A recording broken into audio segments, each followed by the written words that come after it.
BNP Legal Affairs Secretary Barrister Kaisar Kamal has said BNP Acting Chairman Tareq Rahman will be freed from all charges through legal battle. He also said when the BNP chairman will return home is his personal decision. আমরা দৃঢ়ভাবে বিশ্বাস করি বিচারকরা কোনো দলের হতে পারে না।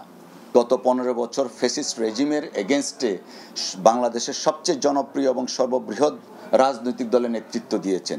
স্বাভাবিকভাবে মানুষের প্রত্যাশা তিনি সহসায় দেশে ফিরে আসবেন। মাননীয় ভারপ্রাপ্ত চেয়ারম্যান সাহেব উনি ওনার স্বীয় সিদ্ধান্ত মোতাবেক দেশে আসার জন্য ওনার অবস্থান থেকে উনি সিদ্ধান্ত নেবেন, যথাসময়ে উনি সিদ্ধান্ত নেবেন।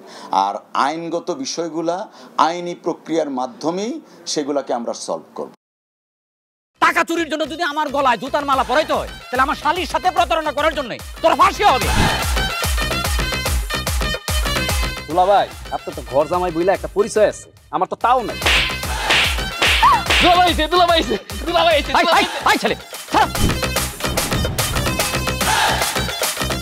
রাজনৈতিক ফ্যামিলির মেয়ে হয়ে ওই কাজ করবে। যারে পাবো আরে পিটাবো, রক্তের নেশায় ধরছে, রক্তের নেশায়, কাঁচা রক্তের নেশায় ধরছে। তোমার এই পলিটিক্স আমার বাম পকেটে থাকে। তোর বউরে ঝামেলা পাকাই। এই বেটাই, আমি তখন বিয়ে করিনি। দুইটার আমি গুলি করে মারু।